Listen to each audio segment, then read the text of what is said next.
Amén. Jueces, hermano, capítulo 11.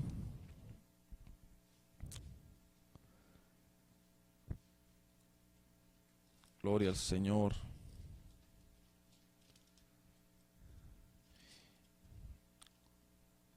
Versículo 1 en adelante. Y de ahí nos vamos a pasar a quizás el capítulo 7. Pero leamos aquí. Jefté, Jueces 11:1, dice la Biblia. Jefté, el galaadita, era un guerrero valiente, hijo de Galaad y de una prostituta. Galaad también tuvo hijos con su esposa, quienes cuando crecieron echaron a Jefté. No tendrás parte en la herencia de nuestra familia, le dijeron, porque eres hijo de otra mujer. Entonces Jefté huyó de sus hermanos y se fue a vivir en la región de Tob, donde se le juntaron unos hombres sin escrúpulos que salían con él a cometer fechorías. Después de algún tiempo, cuando los amonitas hicieron la guerra contra Israel, los ancianos de Galaad fueron a traer a Jefté de la tierra de Tob. Ven, le dijeron, sé nuestro jefe para que podamos luchar contra los amonitas. Jefté les contestó, ¿no eran ustedes los que me odiaban y me echaron de la casa de mi padre? ¿Por qué vienen a verme ahora cuando están en apuros? Los ancianos de Galaad le dijeron, por eso ahora venimos a verte. Ven con nosotros a luchar contra los amonitas y serás el caudillo de todos los que vivimos en Galaad. Jefté respondió, si me llevan con ustedes para luchar contra las amonitas y el Señor me los entrega, entonces de veras seré el caudillo de ustedes. Los ancianos de Galaad le aseguraron, el Señor es nuestro testigo, haremos lo que tú digas. Paremos ahí la lectura. Y oremos, Padre, en el nombre de Jesús. Háblanos, Señor, a través de tu palabra. Ayúdanos, Señor, danos un espíritu de revelación, danos un espíritu de entendimiento. Permite, Señor, que tu palabra haga en nosotros la obra que tú quieres que sea hecha en el nombre de Jesús. Amén y amén. Fíjese, hermano, que me llama la atención los adjetivos o los adjetivo o calificativo sería que le hacen a Jefté en el versículo 1. Dice que Jefté era un guerrero valiente. O sea que no cabe duda que aunque Jefté tuvo una vida muy difícil, muy difícil. Una vida, hermano, que si la miramos desde el ángulo humano, Jefté fue despreciado. Jefté fue un hombre que lo echaron de su casa porque su papá tuvo relaciones con una ramera y de ahí nació Jefté. Entonces el papá de Jefté, o sea Galaad, pues se casó y ya tuvo sus hijos con su esposa.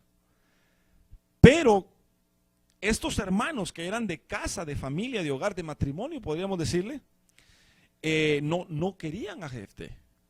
Lo rechazaron y lo sacaron.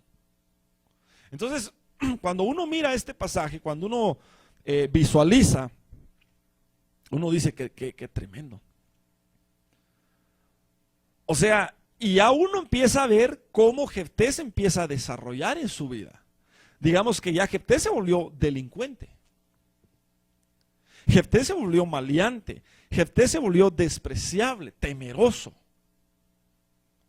No dice acá, pero seguramente que fue asesino, fue matón, porque sus amigos eran personas maleantes, ladrones. Eran personas que pues también eran despreciables. Entonces, de la forma que ellos se desahogaban, de la forma que ellos de alguna manera subsistían, era agrediendo a los demás, marginaban a los demás, pero o sea que hicieron su grupo, algo así como las famosas bandas o las maras. Así era Jefté, era marero. Pero si nosotros miráramos a Jefté sin conocer su trasfondo, si nosotros miráramos a Jefté sin conocer, digamos, cómo nació, qué fue lo que pasó, cómo fue que lo sacaron, cómo fue que lo despreciaron, si nosotros no miráramos eso, sino solamente miráramos su condición y cómo se desarrolla él en su vida en la delincuencia, uno fácilmente dice, vago, buenos para nada, vividores. Y a veces eso es lo que pasa, hermano. A veces uno mira nada más de afuera las circunstancias que la gente está pasando. A veces uno nada más mira las personas, quizá las personas están haciendo mal. En este caso, ¿verdad? Ladrón, asesino tal vez. Entonces uno se forma una idea de la gente, pero uno no sabe por qué la gente actúa así. A veces uno no sabe por qué las personas están amargadas. A veces uno no sabe por qué las personas se aíslan y tienen odio, tienen rencor, tienen resentimiento y no tienen amor. Ahora, gracias a Dios que Jefté, todo ese odio, todo ese desprecio, de alguna manera, a él lo hizo un guerrero valiente. Entonces, mire, hermano, definitivamente las cosas de la vida, las cosas malas que uno puede pasar, son experiencias que lo pueden a uno guiar en dos direcciones. Uno, ya sea para uno agarrar toda esa mala experiencia y uno madurar, uno poder ser ejemplo para otras personas y ayudarles a poder sobrellevar esas cargas que a veces gente no puede llevar, pero que esta persona, por lo que ha pasado, pues puede dar un consejo. O dos, amargarse y no confiar en nadie y ser destructores. Entonces, yo siempre, hermano, cuando miro este ejemplo de Jefté, me acuerdo de Nicky Cruz. Porque Nicky Cruz le pasó lo mismo. Él, su propia madre, a la edad de 4 o 5 años, lo despreció. Le pegaba, lo encerraba 3 o 4 días sin darle de comer. Entonces, Nicky cuenta de que él no podía amar a nadie. A tal grado que cuando él era adolescente, él se volvió matón. Entonces, él no confiaba en nadie. Exactamente lo que pasaba con Jefté. Pero lo que a mí me llama la atención es que Dios, en su gran misericordia, le da una oportunidad a Jefté. Se la dio a Nicky también, ¿verdad? Ya dejando a Nicky a un lado, pero también se la dio a él, gracias a Dios. Pero a Jefté, el Señor le dio una oportunidad. Es decir, fácilmente los hombres, nosotros, fácilmente podemos desechar a la gente. Podemos, si miramos algo malo, fácilmente podemos decir, no, ya no tiene remedio, o ya no se compuso, o ya dejémoslo. Pero Dios dice que miró que Jefté era un guerrero valiente y le dio una oportunidad. Ahora, ¿cómo le dio la oportunidad? Tocó el corazón de los mismos que lo habían sacado de su casa. Tocó el corazón de ellos para que lo fueran a traer, le fueran a pedir perdón y ya les viniera a ayudar. Pero para que eso sucediera, y aquí es donde empieza la enseñanza, Dios permite la crisis. Dios permite que venga la necesidad. Entonces, mire, hermano, si no hay necesidad, si no hay crisis, nosotros no vamos a poder descubrir lo que nosotros tenemos o lo que la gente tiene. ¿Por qué razón? Porque si no hay crisis, si no hay necesidad, entonces todos están tranquilos. Algo así como lo que pasó en el libro de los Hechos, al principio de la iglesia. Fíjese que el Señor empieza a salvar a personas y empieza a formar su iglesia. Al principio, en el siglo I. Entonces en Jerusalén empieza a haber servicios, empieza a haber un avivamiento, empieza a haber cultos y se empieza a llenar el templo, se aceptan al Señor 3,000, después 5,000, o sea, eran unas multitudes. Pero ellos se empezaron a acomodar. Ellos empezaron como no había necesidad, no había crisis, sino todos tenían las cosas en común. Todos los cristianos ahí en Jerusalén tenían las cosas en común. Entonces no se preocupaban de salir afuera a predicar. No se preocupaban de evangelizar, sino que ahí estaban en Jerusalén y ahí mismo hacían sus cultos, sus reuniones. Entonces Dios dice, no, yo quiero que mi iglesia se expanda. Yo quiero no solo bendecir a Jerusalén. Yo necesito alcanzar a Judea, Samaria, yo necesito alcanzar a Europa, yo necesito alcanzar a Centroamérica, a Sudamérica, yo necesito alcanzar al mundo.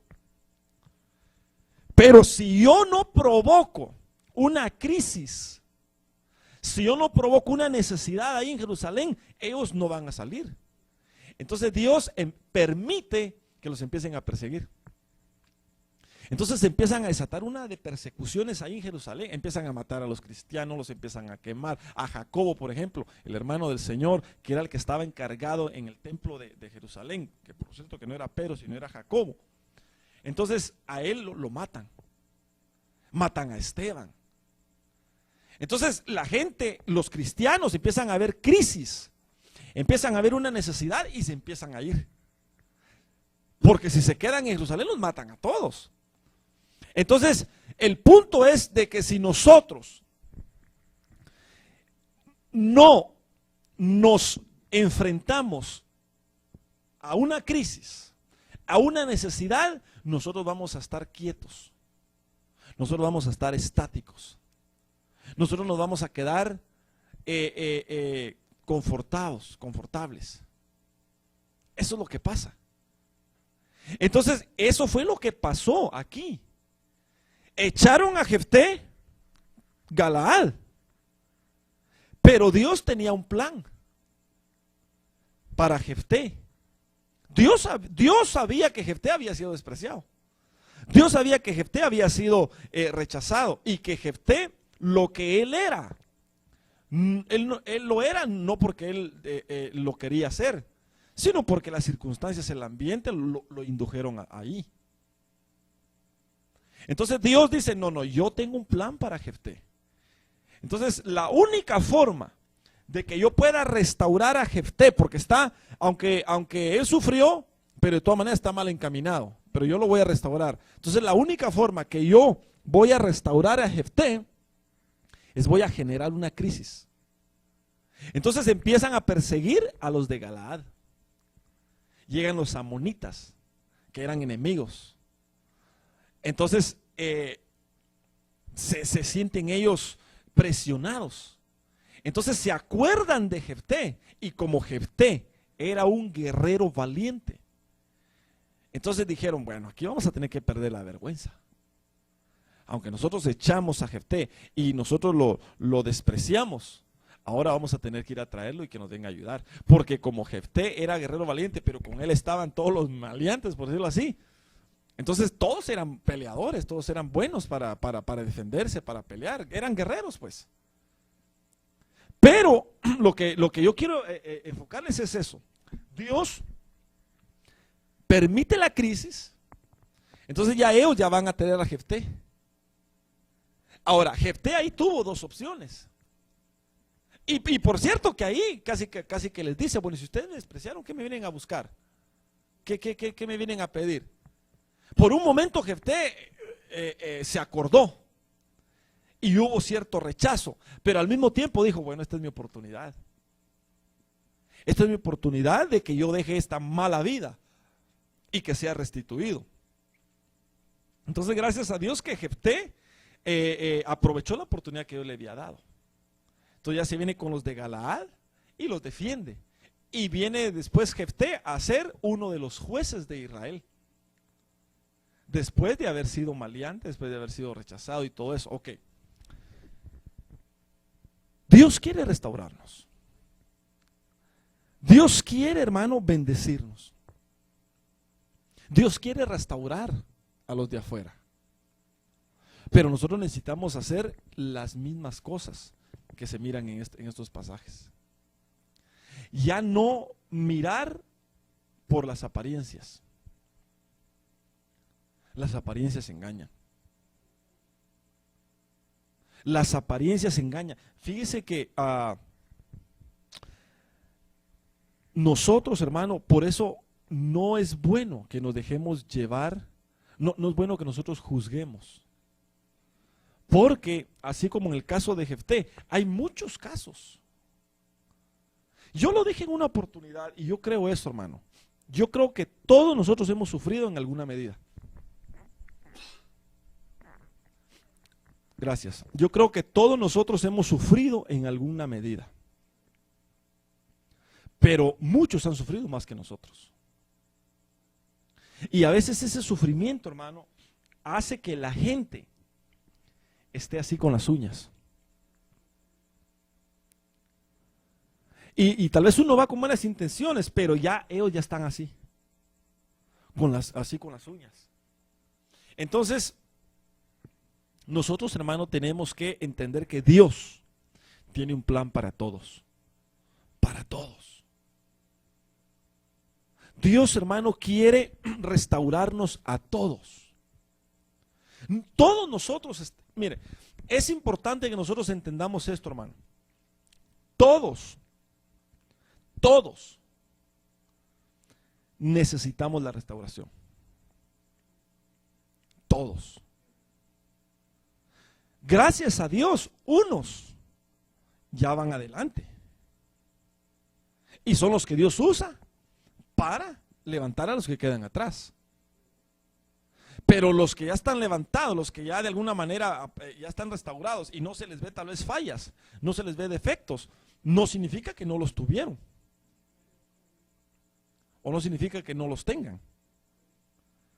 Sino que Dios en su misericordia los ha levantado, los ha restaurado ya. Pero todos como seres humanos nosotros necesitamos restauración. En diferentes áreas. Entonces, ¿qué es lo que tenemos que hacer para nosotros ser restaurados? No ver las apariencias. No tenemos que ver las apariencias. No debemos de juzgar. Ahora, yo entiendo de que a veces pasa 1, 2, 3, 4, 5, 10, 30, 50 veces. Tal vez la persona en una necedad, un capricho, y uno dice, nada, el Señor que va a andar restaurando a esta persona o qué sé yo.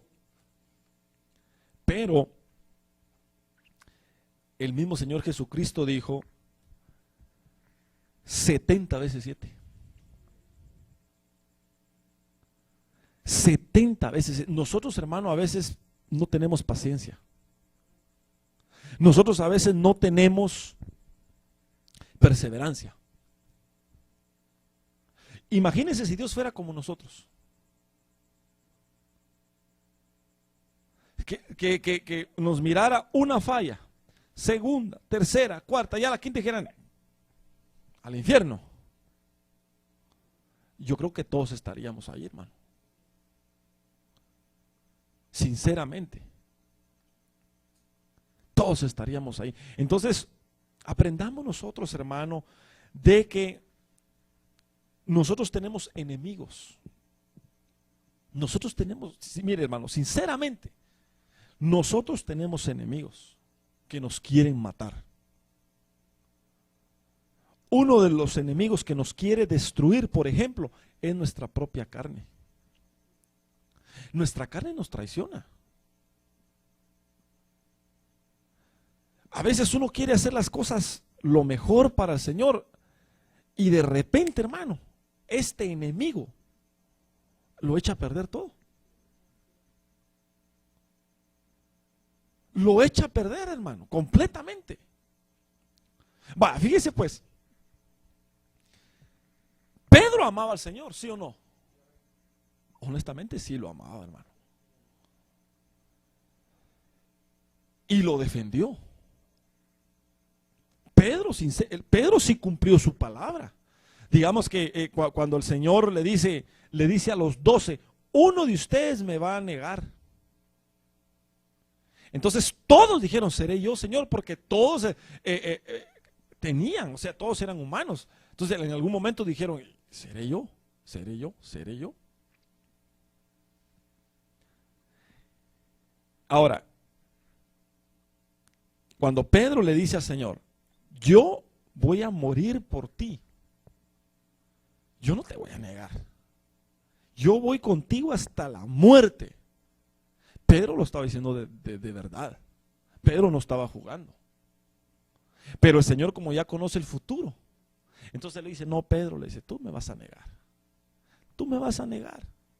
Y le dice Pedro, ¿qué? No te voy a negar. Y sinceramente, Pedro sí dijo la verdad. O sea, él no quería negar al Señor.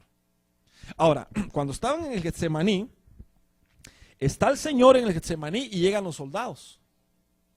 Y están buscando a Jesús. Ahora, ¿quién fue el que defendió a Jesús? Fue Pedro. Y Pedro no le iba a quitar la oreja a Malco. Pedro le quería quitar la cabeza. Lo que pasa es que como aquel era soldado, todavía se agachó. Pero Pedro era ya la cabeza. Entonces Malco como pudo y todavía le mochó la oreja. Pero entonces Pedro sí estaba dispuesto a morir por el Señor hasta ese momento.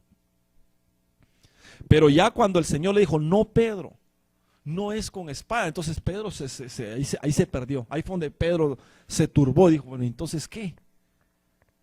O sea que Pedro ahí se turbó y no entendió. Y ya todos se dispersaron. Es que ese momento fue algo tremendo, hermano.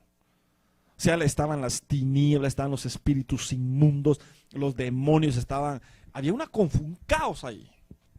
Cuando uno le pone así la lupa a ese pasaje, hay muchas cosas que uno puede ver, hermano.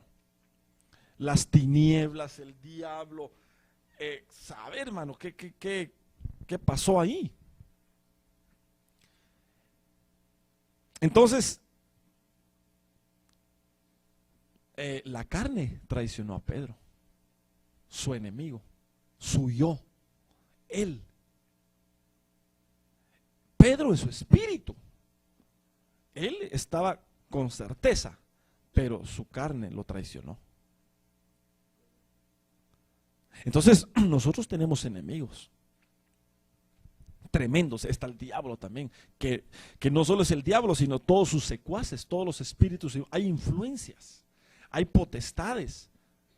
Hay potestades, hermano, que están por parte de las tinieblas, que nos están controlando las 24 horas. Hay potestades que el diablo les ha dicho, quiero que lo vigilen. Y cuando abra tantito una puerta, termínenlo, destruyanlo. Así, hermano. O sea, hay potestades delegadas, así como hay ángeles de parte de Dios. Es decir, mire, si solo hubieran potestades de las tinieblas, nosotros ya estuviéramos en el estómago de Satanás con todos y zapatos. Esa es una verdad. Saber qué luchas hay en el aire, hermano.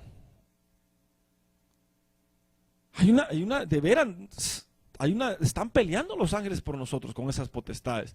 Lo que pasa es que es tanta la lucha, es tanta la presión, que de vez en cuando, a mí se me hace que de vez en cuando se pasa la barrera de los ángeles, se pasa un espíritu, y donde a veces uno siente aquellas opresiones, hermano. Porque es demasiada la lucha. Claro, Dios ha prometido estar con nosotros. Dios ha prometido que Él empezó la buena obra. Es decir, Dios empezó a trabajar en nosotros, Dios empezó a cambiarnos y Él, así como prometió empezar, así va a terminar. Entonces, si Él ya empezó, de seguro que va a terminar. De seguro que va a terminar. Entonces, si va a terminar, no nos demos por vencidos. No nos demos por vencidos cuando miremos las cosas que aparentemente no están como nosotros queremos. A veces nosotros ya miramos las cosas que de plano, hoy sí, de plano ya se terminó esto, o de plano ya, hoy sí. No, confiemos en el Señor,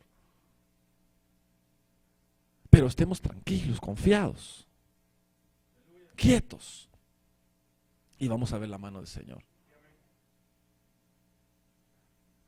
Entonces, ¿qué es lo que tendríamos que hacer nosotros para, después de no, o sea, no solo ver las apariencias, sino qué otra cosa nosotros tenemos que hacer para de alguna manera llegar a la meta y que el Señor termine la obra?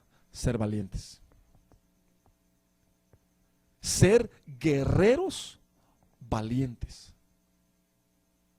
Es decir, hermano, mire, en la vida, en toda la vida, no solo estoy hablando de un mes, un año, 2 años, no, en toda la vida, nosotros tenemos que pelear. Nunca se nos vaya a ocurrir a nosotros de que va a haber una tregua. No hay tregua, no hay descanso. Aquí no hay descanso, hermano. Si nosotros nos queremos sentar un rato, vamos a tener problemas. Si nosotros vamos a querer agarrar un break, vamos a tener problemas, porque nos están vigilando. A la menor, digamos, al menor paso en falso que demos, ¡boom!, nos van a caer. Nos van a caer nuestros enemigos. Y eso es lo que pasa cuando incluso a veces pecados nos alcanzan. Porque nosotros dimos tregua. Porque nosotros en alguna forma abrimos alguna puerta. Ahora, pero nosotros tenemos que tener en mente que tenemos que ser guerreros. Todo el tiempo. Todo el tiempo. ¿Tenemos problemas? Sí tenemos problemas. ¿Tenemos defectos? Sí tenemos defectos. ¿Tenemos lucha? Sí tenemos. Ok, entonces no vamos a ver las apariencias, no vamos a juzgar a nadie, sino vamos a poner todas las cosas delante del Señor. Eso ya lo vimos. Pero lo segundo es pelear. Tenemos, ¿por qué el apóstol Pablo lo pone de esa manera? Le dice a Timoteo, clarito, pelea la buena batalla de la fe. Pelea. Esto no es algo pasivo. Por eso yo no estoy de acuerdo, hermano, en aquellas personas que dicen, ya pare de sufrir, hermano, traiga su cuota. Yo no estoy de acuerdo con eso. O aquello de que el evangelio es pura prosperidad. No, olvídese, hermano. Olvídese, no es así la cosa. Realmente aquí nosotros estamos en guerra, día y noche. Tenemos que ser guerreros valientes. Ahora, fíjese que en el libro de los Jueces solo a 2 personas se les dice guerreros valientes: a Jefté y a Gedeón. Capítulo 6. Solo a 2 se les dice guerreros valientes: a Jefté y a Gedeón.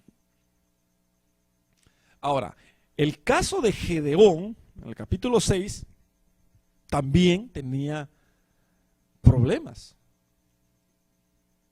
Él quería servir al Señor. El caso de Jefté, a él lo rechazan y se vuelve maleante. Es hijo de una prostituta, se lo rechazan, bueno, ya vimos eso.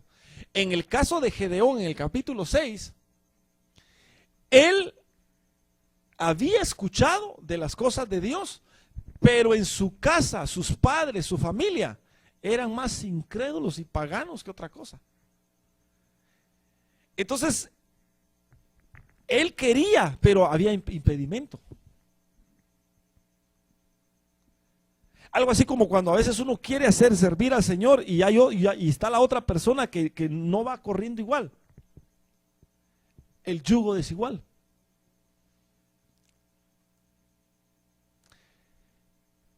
Imagínese usted que le pongan el yugo a un buey y a un toro. El buey va a querer jalar el yugo, pero el toro va a pegar unos saltos, hermano, y no va a querer arar, no va a querer ir jalando el yugo. Es decir, el yugo desigual es cuando una persona o la familia no quiere buscar a Dios, o pone trabas, pone problemas, pone circunstancias, y uno de ellos quiere. O sea, ahí está esa riña. Ese era el problema de Gedeón. Habían ídolos en la casa de Gedeón. Pero Gedeón, aunque él miraba obstáculos, aunque él miraba trabas, aunque no había aquella libertad, tal vez de adorar al Señor, sino siempre hay el aleluya, ya te crees santo, ya esto y lo otro, o sea, todo eso. Gedeón era guerrero también valiente. Entonces, las dos características que yo veo en estos hombres, de las cuales Dios toma en cuenta para poder restaurar y para poder de alguna manera llevarlo hasta la meta. Las dos características es que sean guerreros valientes, no perfectos. No perfectos, porque Jefté ya vimos lo que era, y Gedeón tenía complejos. Porque cuando el ángel le dice, oh guerrero valiente, ¿qué valiente ni qué análisis? Y para empezar, mi familia es la más pobre. Luego, ¿dónde está Dios? Dice. Si nos están pasando un montón de cosas y no miramos la mano de Dios. Entonces estaba como resentido también Gedeón. Pero aunque tenían problemas, tanto Gedeón como Jefté, problemas en su alma, complejos, pecados, mañas, todo lo que usted quiera, todo lo que usted tenemos. Había dos características por las cuales Dios trabajó en ellos, que eran guerreros valientes. Dios sabe que no somos perfectos. Dios sabe que nosotros tenemos fallas y por eso nos está puliendo. Y por eso Él provoca la crisis, por eso Él permite crisis, necesidad, para que nosotros podamos buscarle, para que nosotros le busquemos, para que nosotros pasemos a otro nivel. Mire, hermano, todo lo que pasa, al fin y al cabo, Dios lo hace con el propósito de arreglarnos. Dios lo hace con ese propósito. Es como un policía. Si a usted no le pone el policía un ticket cuando va a 80 millas por hora, olvídese, usted todo el tiempo va a andar a 80, 100 millas por hora como loco. Entonces es necesaria la disciplina, es necesario la ley, es necesario el tiquecito. Para ya con eso ya uno ya se previene. Entonces Dios por eso permite, llévele crisis. Llévenlo, que no lo dejen en paz un ratito para que me busque. Entonces ahí es donde usted empieza con los problemas y ya parece que ya no hay a la puerta. Pero hay dos opciones. Una, amargarse uno y rechazar por un momento que usted dijo, pero al mismo tiempo dijo, no, esta es mi oportunidad, vamos. Entonces, amargarse uno, decir, no, ¿dónde está Dios? Como Gedeón, va, no, ¿dónde está Dios? Si mire cómo nos está lloviendo hasta por debajo de la lengua. Pero al mismo tiempo, no, pero es que Dios es poderoso y sabe lo que hace. Entonces, o amargarnos o humillarnos y dejar que Dios obre a favor nuestro. Es necesario. Es necesario el trato. Es necesario el conflicto. Es necesaria la crisis. Es necesaria la necesidad. Entonces seamos guerreros. Seamos guerreros. Peleemos hasta el final. Peleemos. Peleemos. No es fácil, hermano. No es fácil. Entonces peleemos con nosotros.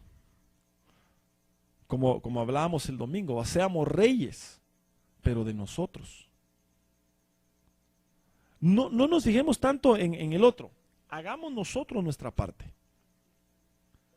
Peleemos nosotros con nuestra carne. Pongámosla ahí, a nuestra carne.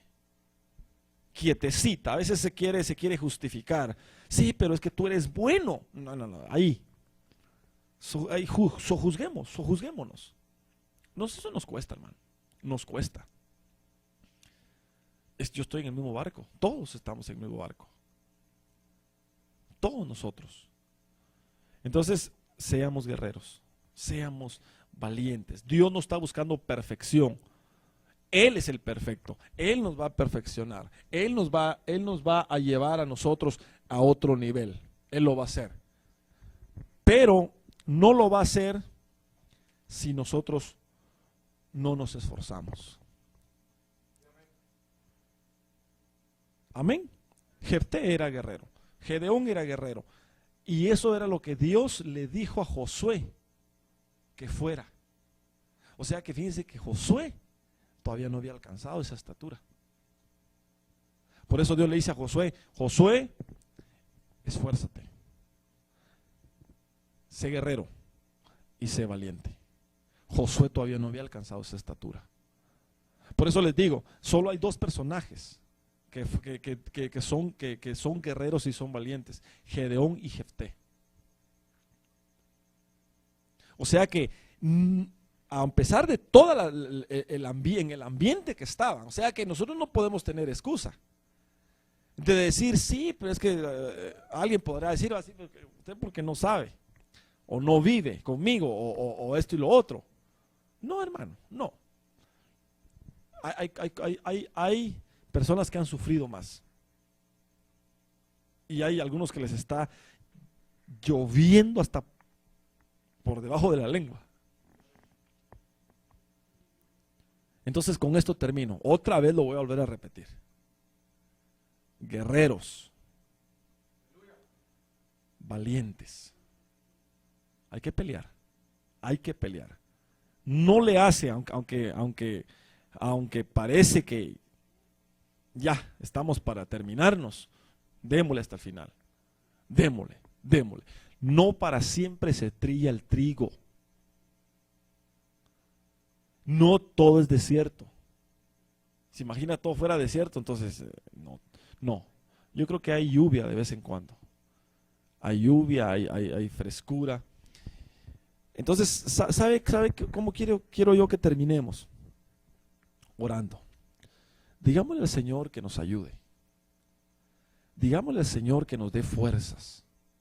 Digámosle al Señor que no pare de trabajar en nuestra vida, pero que nos dé fuerzas, que nos dé sabiduría, que nos dé discernimiento para entender qué hacer en medio de las situaciones difíciles. Porque a veces en las situaciones difíciles nosotros la regamos. No sabemos manejar la situación, nos aturdimos y nos hundimos más. Entonces lo que tenemos que hacer es, en medio de todo, digámosle, Señor, dame sabiduría para yo poder discernir, para yo poder visualizar el problema y no regarla más, sino poder salir a flote a su tiempo. Y si pecamos, y si hemos pecado, tampoco no nos quedemos tirados. Pidamos perdón, pidamos misericordia.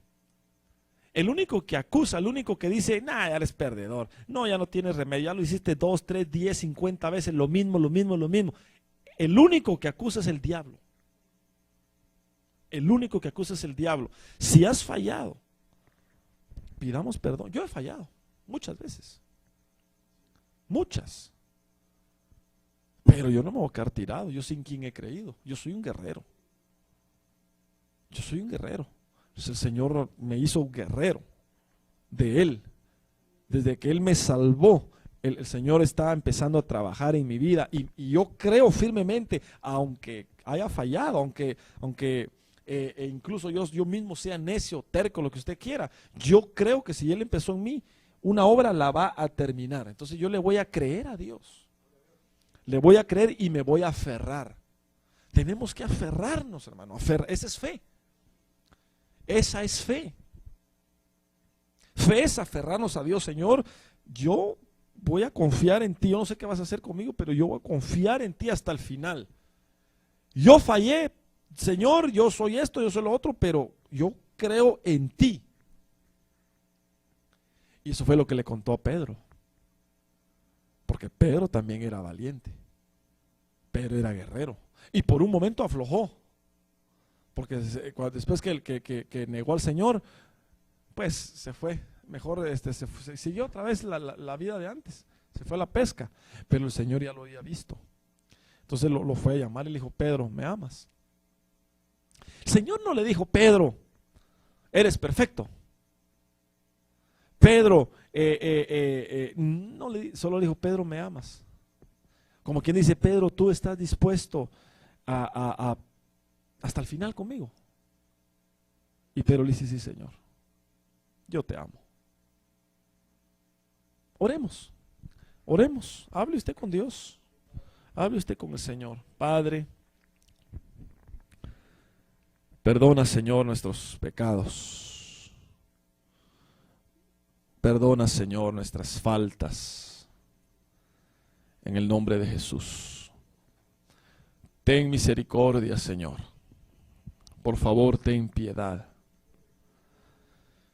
Por favor, Señor, ayúdanos. Ayúdanos, Señor, ayúdanos a estar delante de tu presencia valientemente, Señor. Mira, Señor, mis enemigos. Mira, Señor, mi carne. Mira, Señor, las circunstancias. Ayúdanos, Señor, ayúdanos. Por favor, Señor, queremos ser guerreros valientes.